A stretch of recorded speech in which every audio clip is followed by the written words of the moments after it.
Olá, meus queridos. Hoje vamos fazer uma reflexão sobre o Evangelho do terceiro domingo de Páscoa. O tempo passa rápido. O Evangelho que nós vamos considerar se encontra em São João, no capítulo 21. Nesse capítulo, o contexto é que os discípulos estão em Tiberíades, estão à beira do lago. Mas os discípulos, quando Jesus morreu, não estavam em Jerusalém? Pois é, estavam. É que Jesus ressuscitado, ele esteve aparecendo para os discípulos por 40 dias. Então, ele não ressuscitou, apareceu e ficou com os discípulos. Então, ele aparecia e desaparecia. Por exemplo, no primeiro dia da semana, quando ele aparece para as mulheres fora do sepulcro, as mulheres que foram ao sepulcro e primeiro viram a tumba que estava aberta, viram anjos, falaram com eles, etc. E depois viram o Senhor. Depois desse momento, Jesus não ficou com elas, não nos acompanhou para ir onde estavam os discípulos. Jesus voltou a desaparecer. E assim foi durante esses 40 dias. Jesus se manifestava em um certo momento e depois desaparecia. Então, na ressurreição, Jesus ele não voltou a ser como ele era antes. Antes, quando ele tinha se encarnado, ele estava nessa terra, ele estava o tempo todo conosco. Então, o tempo que ele morou em Nazaré, por exemplo, ele esteve com sua mãe, com São José, ele trabalhava, ele comia em casa, enfim. Quando estava com seus discípulos, estava com seus discípulos, ensinava, caminhavam, viajavam juntos, estavam juntos, mas agora não. Agora Jesus ressuscitado, ele se manifesta esporadicamente às pessoas que ele quer. E onde está Jesus, uma vez ressuscitado? Pois ele já está à direita do Pai. Uma vez que Jesus ressuscita, ele já volta para estar à direita do Pai. Aqui pode surgir um problema, porque vocês vão se perguntar, olha, mas a igreja sempre celebra a festa da ascensão do Senhor. Nessa festa nós celebramos o momento que Jesus deixa de estar com os seus discípulos. É o momento que cessam as aparições. Não quer dizer que ele vai pela primeira vez para junto do Pai. Não, desde a ressurreição, Jesus já está sentado à direita do Pai. Então, pois aqui nós encontramos os discípulos que depois de criarem um pouco mais de coragem, voltam para a Galileia. E, ao não saber o que fazer, diz que estavam reunidos e Pedro tem essa ideia: vou pescar. Os discípulos estavam muito confusos, porque, por um lado, Jesus tinha ressuscitado.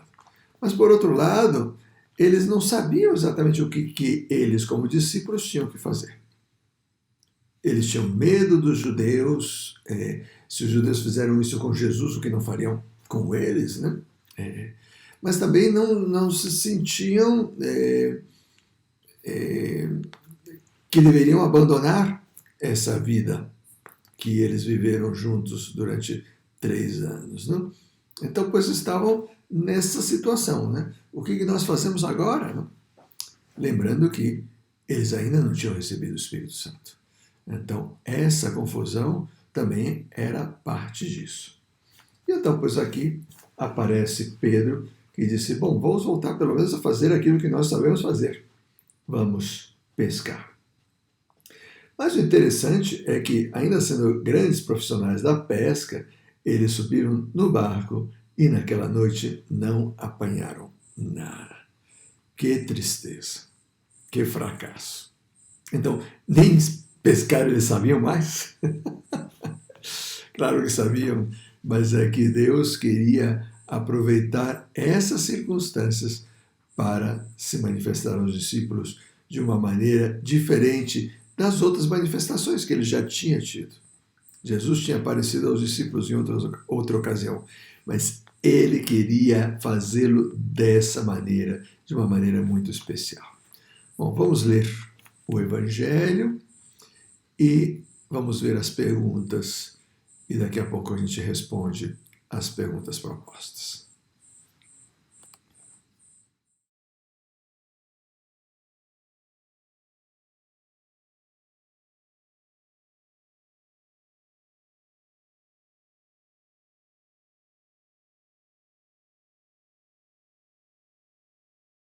Por que será que Jesus quis se manifestar em uma pesca milagrosa?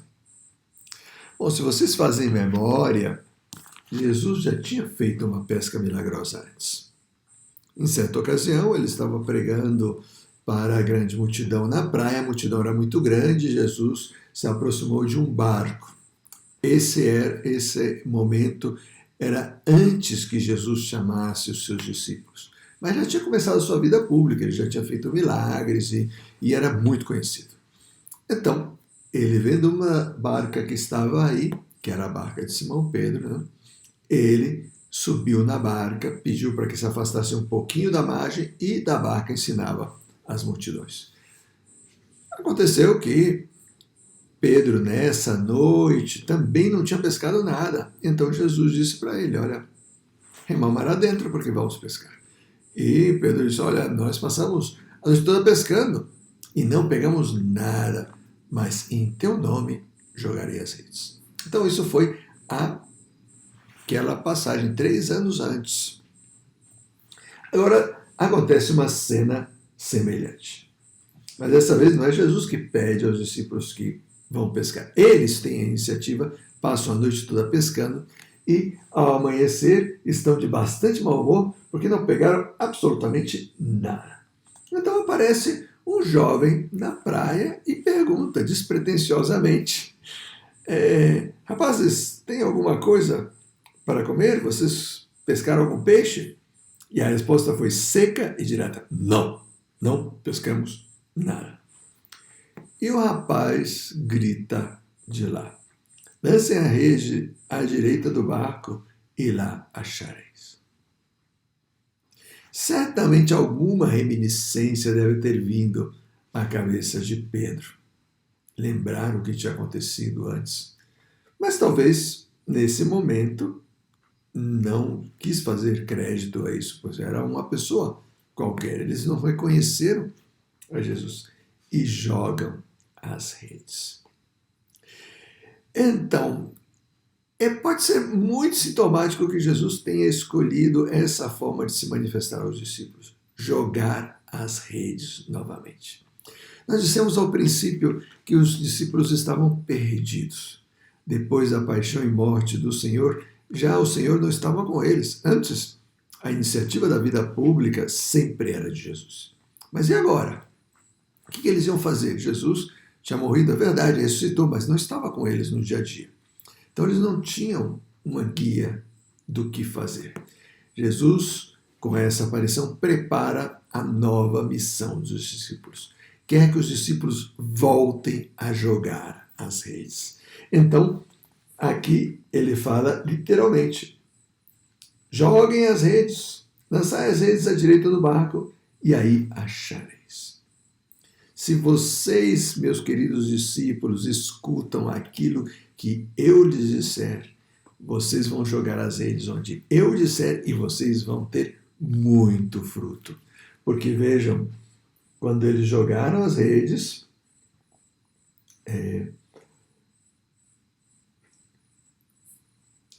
já não tinham força para puxá-la por causa da quantidade de peixes que eles pescaram.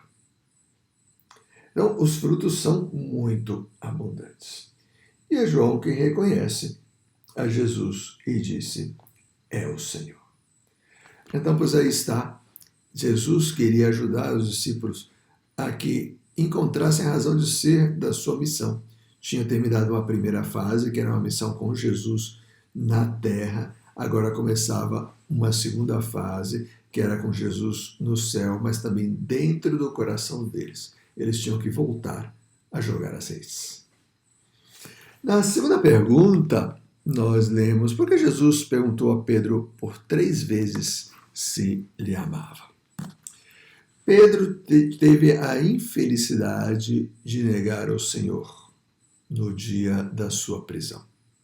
Lembremos que na última ceia, quando Jesus anunciou o que ia acontecer e Pedro tentou dissuadi-lo e tal, Pedro disse, Senhor, eu irei contigo onde você for. Porque Jesus estava dizendo para eles que aonde ele ia, os discípulos não podiam segui-lo. E Pedro disse, eu vou, eu daria a minha vida por ti. E Jesus disse, você vai dar a vida por mim? Pois esta mesma noite, antes que o galo cante, tu me negarás 3 vezes. E assim foi. Jesus, quando foi preso, estava lá no pátio do sumo sacerdote e tal. Então, pois, algumas pessoas abordaram Pedro, dizendo, você é dos discípulos dele? E ele negou. Ele disse, não conheço esse homem. Negou 3 vezes. E então o galo canta. Jesus olhou para Pedro e Pedro chorou amargamente o seu pecado. Eu neguei o Senhor. Pois é, Jesus ele queria curar essa ferida. Pedro tinha que ser o guia da igreja. Pedro era o primeiro papa. Pedro seria aquele que ia capitanear os seus discípulos na nova pesca, em jogar as redes. Mas para isso ele precisava ser reforçado na sua fé e no seu amor. Precisava ser curado. Então, para que o perdão de Jesus ficasse claro, Jesus fez com que Pedro falasse 3 vezes que o amava. Da mesma maneira que o negou 3 vezes. É claro que Pedro estava com muita vergonha. Cada vez que Jesus perguntava, Pedro respondia de uma maneira meio que velada, porque ele tinha vontade de já dizer, Senhor, eu te amo. Mas ele estava lembrando que a última vez que ele fez isso, ele foi fraco e não conseguiu manter sua palavra. Jesus quis reforçar o amor de Pedro. Pedro, pode dizer que você me ama, porque você não é capaz. Mas o meu Espírito, que é o Espírito Santo, dentro do teu coração, vai fazer esse milagre. Você vai me amar como eu te amo.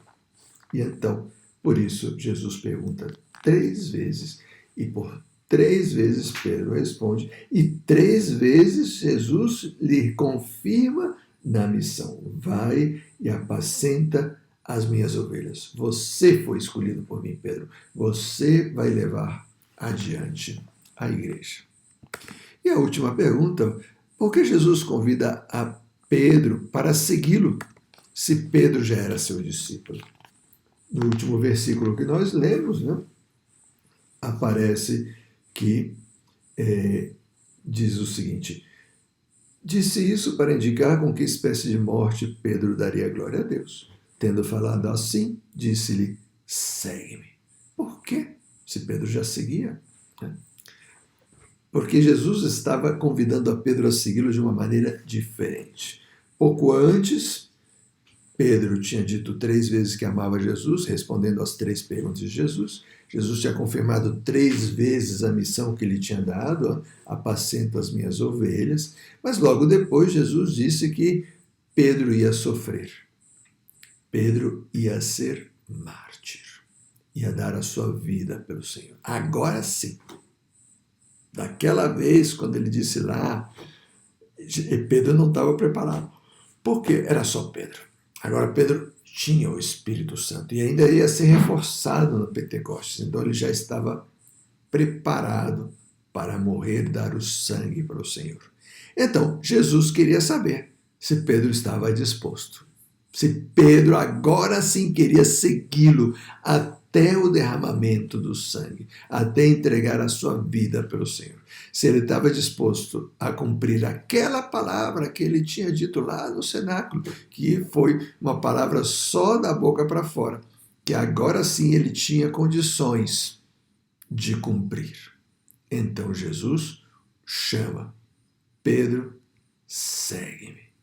Aqui não aparece de Pedro, mas nós sabemos pela história que Pedro seguiu o Senhor. E Pedro deu o seu sangue pelo Senhor, morrendo crucificado no momento que Deus decidiu que isso ia acontecer. Que todos esses eventos nos ajudem a reforçar a nossa fé no amor de Cristo. Cristo nos ama de maneira incondicional. Ele vai dar os elementos para que nós possamos corresponder ao seu amor e também nos vai chamar, nos vai continuar chamando para cumprir a missão que ele sonhou para nós. O Senhor esteja convosco. Abençoe-vos o Deus Todo-Poderoso, Pai, Filho e Espírito Santo. Amém. Fenomenal!